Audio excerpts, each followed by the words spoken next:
Hi friends, ഇന്ന് ഞാനിവിടെ തയ്യാറാക്കാൻ പോകുന്നത് നല്ല ടേസ്റ്റി ആയിട്ടുള്ള ഫ്രൂട്ട് കേക്കാണ്. അപ്പം നമുക്ക് ഇതെങ്ങനെയാണ് തയ്യാറാക്കുന്നതെന്ന് നോക്കാം.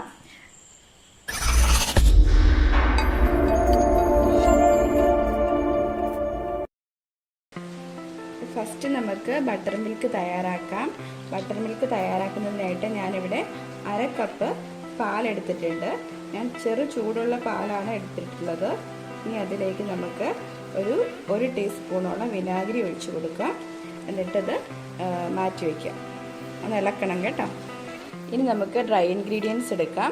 അതിനായിട്ട് ഞാനൊരു ഉണങ്ങിയ വെള്ളം ഒട്ടും ഇല്ലാത്തൊരു പാത്രം എടുത്തിട്ടുണ്ട്. അതിലേക്ക് ഒരു അരപ്പ് വച്ചിട്ട് നമുക്ക് ഡ്രൈ ഇൻഗ്രീഡിയൻസ് അരിച്ചെടുക്കാം. ഇത് 1 കപ്പ് മൈദയാണ്, എലൈറ്റിൻ്റെ മൈദയാണ് എടുത്തിട്ടുള്ളത്. അതുപോലെ തന്നെ ഇതിലേക്ക് 1 ടീസ്പൂൺ ബേക്കിംഗ് പൗഡറും അതുപോലെ തന്നെ 1/2 ടീസ്പൂൺ ബേക്കിംഗ് സോഡയും കൂടെ ചേർത്തിട്ട് നല്ലതുപോലെ ഒന്ന് അരിച്ചെടുക്കാം. കുറഞ്ഞതൊരു 3 പ്രാവശ്യമെങ്കിലും അരിച്ചെടുക്കണം. അപ്പോൾ ഇത് 3 പ്രാവശ്യം അരിച്ചെടുത്തിട്ടുണ്ട്. നമുക്കിത് മാറ്റി വയ്ക്കാം. അടുത്തായിട്ട് ഞാനിവിടെ 4 മുട്ട എടുത്തിട്ടുണ്ട്. ഈ മുട്ട ഞാൻ ചെറിയൊരു ചൂടുവെള്ളത്തിൽ ഇട്ടിട്ടാണ് എടുത്തിട്ടുള്ളത്. നല്ല ചൂടല്ല കേട്ടോ, ചെറിയൊരു ചൂട്. ഇനി ഇതിലേക്ക് നമുക്ക് 1 ടീസ്പൂൺ വാനില എസൻസും കൂടെ ചേർത്ത് കൊടുക്കാം. നമുക്ക് നന്നായിട്ട് ബീറ്റ് ചെയ്യണം.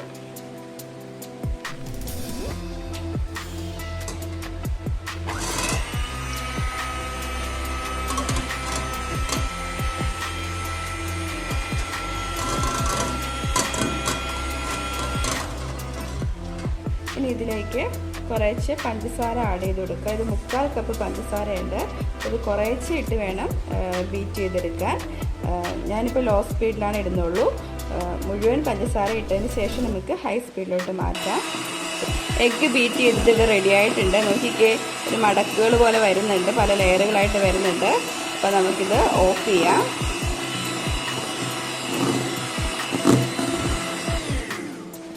ഇനി നമുക്കിതിലേക്ക് എടുത്തു വച്ചിരിക്കുന്ന ഒരു 1/4 കപ്പ് ഓയിൽ, സൺഫ്ലവർ ഓയിലാണ്. ഇത് കുറേശ്ശെ ചെയ്ത് കൊടുത്തിട്ട് നമുക്കൊന്ന് മിക്സ് ചെയ്തെടുക്കാം. ഓവറായിട്ട് മിക്സ് ചെയ്തിട്ടുണ്ടെങ്കിൽ ഈ മുട്ട പൊങ്ങി വന്നതൊക്കെ താന്നു പോകും. അപ്പോൾ ഞാൻ ബീറ്റർ വെച്ചല്ല ചെയ്യുന്നത്. പിന്നെ ബട്ടർ മിൽക്ക് ഇവിടെ റെഡി ആയിട്ടുണ്ട്. അത് നമുക്ക് കുറേശ്ശെയായിട്ട് ചേർത്ത് കൊടുക്കാം. എന്നിട്ട് യോജിപ്പിച്ചെടുക്കാം. ഈ എഗ്ഗ് ബീറ്റ് ചെയ്ത് വെച്ചതിൽ ഞാൻ 1 കപ്പോളം ഈ മിശ്രിതം ഞാൻ മാറ്റി വയ്ക്കാനിട്ട് നമുക്ക് ലാസ്റ്റ് ചേർക്കാം. ഇനി ഇതിലേക്ക് നമുക്ക് കുറേശ്ശെയായിട്ട് നമ്മുടെ ഡ്രൈ ഇൻഗ്രീഡിയൻസ് ചേർത്ത് കൊടുക്കാം.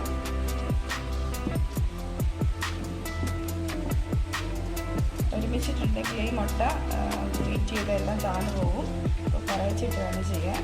ഈ ഡ്രൈ ഇൻഗ്രീഡിയൻസ് എല്ലാം കുറേശ്ശെയായിട്ട് ചേർത്ത് മിക്സ് ചെയ്തെടുത്തിട്ടുണ്ട്. ഇനി നമുക്ക് അതിലേക്ക് നമ്മൾ ആദ്യം എടുത്ത് മാറ്റി വെച്ചിരിക്കുന്ന എഗ്ഗിൻ്റെ മിശ്രിതം കൂടെ ഇതിലേക്ക് ചേർത്ത് കൊടുക്കാം. കേക്കിൻ്റെ ബാറ്റർ ഇവിടെ റെഡി ആയിട്ടുണ്ട്. ഇനി നമുക്കൊരു കേക്ക് ടിന്നിലോട്ട് ഒഴിച്ചു കൊടുക്കാം. നമുക്കിതൊരു ടൂത്ത് പിക്ക് വെച്ചൊന്ന് ഇളക്കി കൊടുക്കാം. എയർ ബബിൾസ് ഒക്കെ ഉണ്ടെങ്കിൽ പോകാൻ വേണ്ടിയാണ് ഇങ്ങനെ ചെയ്യുന്നത്. ഞാൻ ഓവൻ പ്രീ ഹീറ്റ് ചെയ്യാൻ വേണ്ടി വെച്ചിട്ടുണ്ടായിരുന്നു. ഇതിലേക്ക് നമ്മുടെ കേക്ക് ടിൻ വെച്ച് കൊടുക്കാം. ഇവിടെ കേക്ക് ഇവിടെ റെഡി ആയിട്ടുണ്ട്, നല്ലപോലെ വെന്ത് വന്നിട്ടുണ്ട്. അപ്പം നമുക്ക് തണുക്കുന്നവരെ വെയിറ്റ് ചെയ്യാം.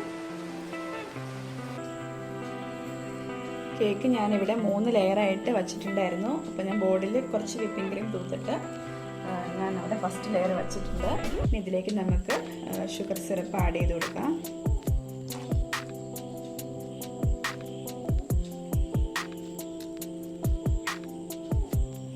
ഷുഗർ സിറപ്പിൻ്റെ അളവ് എങ്ങനെയാണെന്ന് വെച്ചിട്ടുണ്ടെങ്കിൽ 1 കപ്പ് വെള്ളത്തിലോട്ട് 1/2 കപ്പ് ഷുഗർ ചേർത്ത് ലായനിയാക്കിയതാണ്.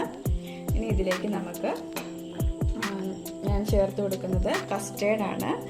കസ്റ്റേർഡിൻ്റെ റെസിപ്പി നമ്മുടെ ചാനലിൽ ഞാൻ ഇട്ടിട്ടുണ്ട്.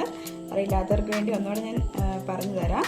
ഞാൻ 1 കപ്പ് പാലിലേക്ക് 1 ടീസ്പൂൺ കസ്റ്റേർഡ് പൗഡർ ചേർത്ത് നന്നായിട്ട് കുറുക്കിയെടുത്തിട്ട് അതിലേക്ക് ഒരു 50 ഗ്രാം നമ്മുടെ മിൽക്ക് മെയ്ഡ് ചേർത്ത് കൊടുത്തിട്ടുണ്ട്. പിന്നെ അതിലേക്ക് ഫ്രൂട്ട്സ് എല്ലാം കൂടെ ചേർത്ത് കൊടുത്തു.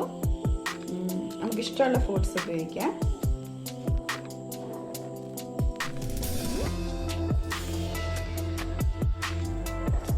അപ്പോൾ ഞാൻ എൻ്റെ കേക്ക് ഒന്ന് ക്രീം കോട്ട് ചെയ്തെടുത്തിട്ടുണ്ട്. നമുക്കൊന്ന് ഫ്രിഡ്ജിൽ സെറ്റാകാൻ വേണ്ടി വെക്കാം. ഒത്തിരി ഫിനിഷിങ് വേണ്ട, നോസിൽ വർക്ക് ചെയ്യാൻ ഉദ്ദേശിക്കുന്നുണ്ട്. അപ്പോൾ ഇത്ര ഫിനിഷിങ് മതി. ഇത് നമുക്കൊന്ന് സെറ്റാകാൻ വേണ്ടി വെക്കാം. ഞാൻ കേക്കിൽ ഡിസൈൻ കൊടുക്കാൻ പോവുകയാണ്. ബാസ്ക്കറ്റ് ഡിസൈനാണ് ഞാൻ ഇത് ചെയ്യുന്നത്. നമുക്ക് ചെയ്തെടുക്കാം.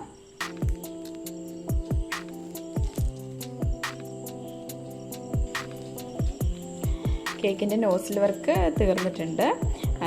ചോക്ലേറ്റ് ബ്രൗൺ കളർ ഉപയോഗിച്ച് ബാസ്ക്കറ്റിൻ്റെ ഡിസൈൻ കൊടുത്തിട്ടുണ്ട്. അതുപോലെ തന്നെ വിപ്പിംഗ് ക്രീം തന്നെ ഉപയോഗിച്ചിട്ട് റോസറ്റും മേളിൽ കൊടുത്തിട്ടുണ്ട്. ഇനി നടുക്ക് നമുക്ക് കുറച്ച് ഫ്രൂട്ട്സ് വെച്ച് ഫില്ല് ചെയ്യണം. ഇനി അതും കൂടെ ചെയ്യാം. നല്ല ടേസ്റ്റി ആയിട്ടുള്ള ഫ്രൂട്ട് കേക്ക് ഇവിടെ റെഡി ആയിട്ടുണ്ട്. വളരെ എളുപ്പമാണ് ഇത് തയ്യാറാക്കാൻ. കുട്ടികൾക്കൊക്കെ ഏറെ ഇഷ്ടപ്പെടും. നിങ്ങളെല്ലാവരും ഇത് വീട്ടിൽ ട്രൈ ചെയ്ത് നോക്കണം.